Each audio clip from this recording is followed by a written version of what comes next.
अगले सीन में केफर जे को बताता है कि ये सब कुछ एक प्लान था, किसी ने जानबूझकर सीएन के साथ ये सब किया है। तभी हमें पता चलता है कि ये सब कुछ एला ने किया है, क्योंकि वो जे से बहुत ज़्यादा नफरत करने लगी थी, क्योंकि मीका जो कि एला की बेस्ट फ्रेंड थी उससे बहुत ज़्यादा दूर हो गई सिर्फ और सिर्फ जे की वजह से।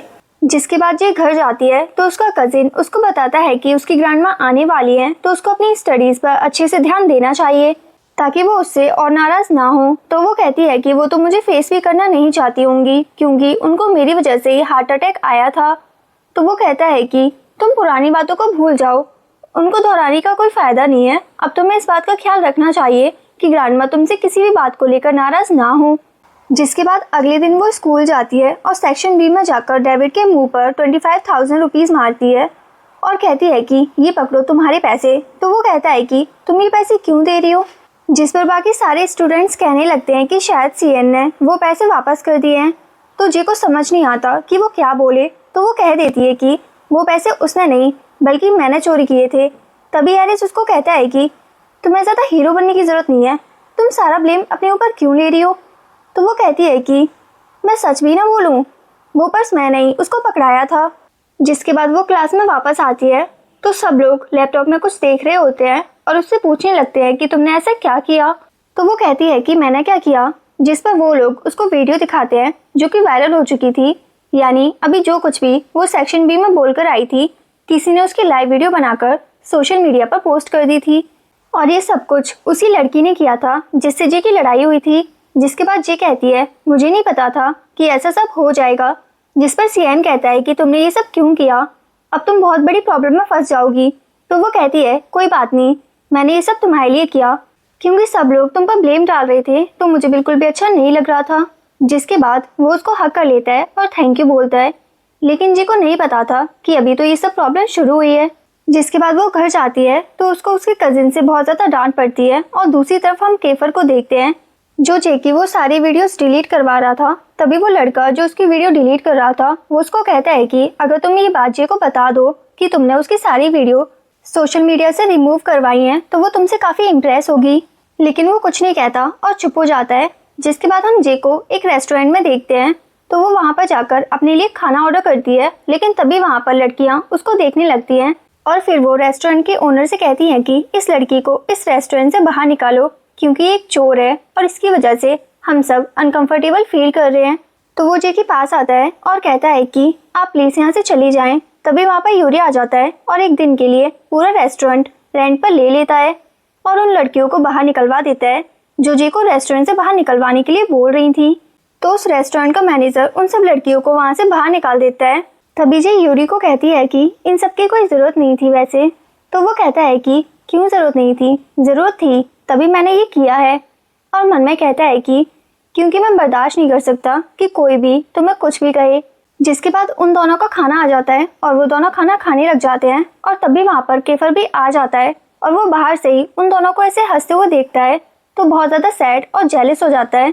इधर यूरी भी जे को देखकर सोच रहा होता है कि पता नहीं अब केफर जे के साथ क्या करने वाला है और मन में कहता है मैं हमेशा से समझता था कि मैं एला से प्यार करता हूँ, लेकिन अब मुझे रियलाइज़ हो रहा है कि जे के लिए मेरे मन में बहुत स्ट्रॉन्ग फीलिंग्स हैं। मैं ऐसा कैसे कर सकता हूँ, जिस लड़की से केफर इतनी नफरत करता है मैं उससे प्यार कैसे कर सकता हूँ, लेकिन मैं इसके साथ कुछ भी बुरा होने नहीं दूंगा। तभी वो जे से कहता है क्या तुम्हारा कोई बॉयफ्रेंड था। तो वो कहती है हाँ था, लेकिन अब वो कोमा में पड़ा हुआ है। तो वो कहता है क्यों, ऐसा क्या हुआ था उसके साथ। इस पर वो कहती है मुझे कुछ भी याद नहीं है और वो दोनों बातें करने लग जाते हैं। तभी यूरी उसको कहता है कि तुम घर कैसे जाओगी। तो वो कहती है अपनी साइकिल पर, लेकिन मैं साइकिल चलाकर बहुत थक जाती हूँ क्योंकि मेरा घर यहाँ से बहुत दूर है। तो वो कहता है कि कोई बात नहीं, मैं तुम्हें ड्रॉप कर देता हूँ। जिसके बाद वो उसको साइकिल पर ही ड्रॉप करने जा रहा होता है। तो जो कहती है मुझे लगा था कि तुम्हारे पास कार है और तुम उसमें मुझे ड्रॉप करने वाले हो, मुझे नहीं पता था कि तुम मेरी साइकिल पर ही मुझे ड्रॉप करने की बात कर रहे हो। और उसने उसको टाइट पकड़ा होता है। तभी यूरी कहता है यार प्लीज़ मुझे यहाँ से मत पकड़ो, मुझे गुदगुदी हो रही है, मुझे शोल्डर से पकड़ लो। तो वो शोल्डर से उसको पकड़ने लगती है कि वो दोनों नीचे गिर जाते हैं और उसको चोट लग जाती है। तो वो उसको उठाता है और अपना रुमाल उसके घुटने पर बांध देता है। जिसके बाद वो उसको उठाकर साइकिल पर बिठाता है और खुद उसके साथ पैदल पैदल चलने लगता है। तो वो कहती है कि घर बहुत ज़्यादा दूर है, तुम कितनी दूर पैदल चलोगे। तो वो कहता है कि नहीं मेरी टेंशन मत लो, मैं मैनेज कर लूँगा। इसके बाद वो उसको घर लेकर जाता है और ज़बरदस्ती गोद में उठा लेता है। तो वो कहती है कि तुम क्या कर रहे हो, मुझे नीचे उतारो। लेकिन वो उसकी एक भी बात नहीं मानता और कहता है कि तुम्हें मेरी वजह से चोट लगी है, और उसको उठाकर अंदर लेकर जा ही रहा होता है। तभी वहाँ पर जे की ग्रैंडमा आ जाती हैं, लेकिन उनको देखकर भी वो उसको नीचे नहीं उतारता, बल्कि उनसे पूछता है कि क्या आपके पास मेडिसिन किट है। तो वो कहती हैं कि हाँ बिल्कुल है। इसके बाद वो जे को अंदर ले जाता है और उसकी चोट पर दवाई लगाने लगता है। तभी ग्रैंडमा उससे पूछ लेती हैं कि क्या तुम बॉयफ्रेंड गर्लफ्रेंड हो। तो ये देखकर दोनों शॉक्ड हो जाते हैं और कहते हैं नहीं नहीं, हम लोग सिर्फ क्लासमेट हैं। तभी यूरी वहाँ से जाने लगता है। तो ग्रैंडमा उसको कहती हैं कि खाना खाकर जाना, तुमने जे की मदद की है। तभी वहाँ पर एरिस आ जाता है और उसको देखकर कहता है कि नहीं, ये यहाँ पर नहीं रुक सकता। तो ग्रैंडमा उसको डांटती हैं और कहती हैं कि ये हमारा मेहमान है, और यूरी को खाने के लिए रोक लेती हैं।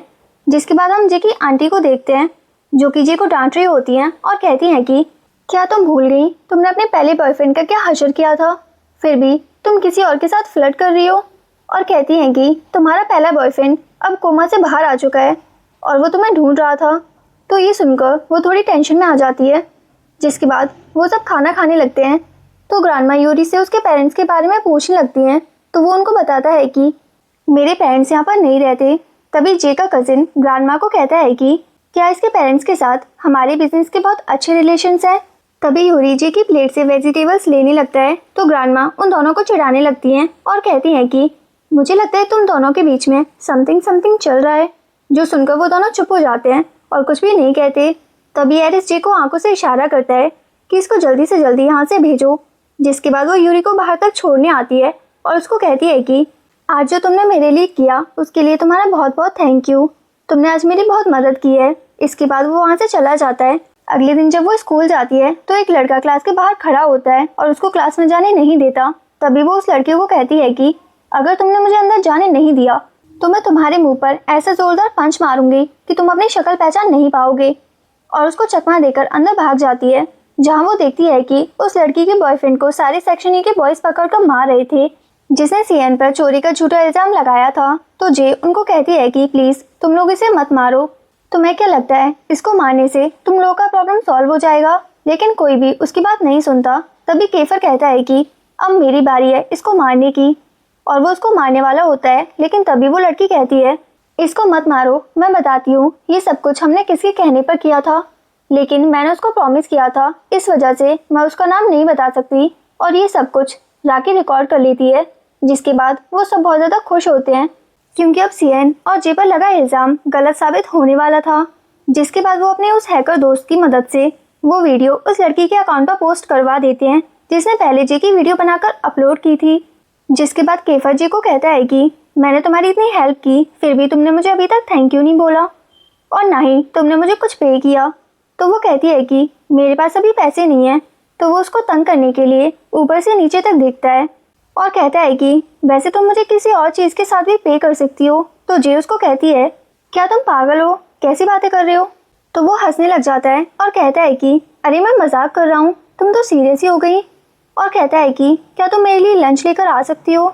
तो जे कहती है कि मैं 150 रुपीज़ लूँगी हर एक लंच बॉक्स का।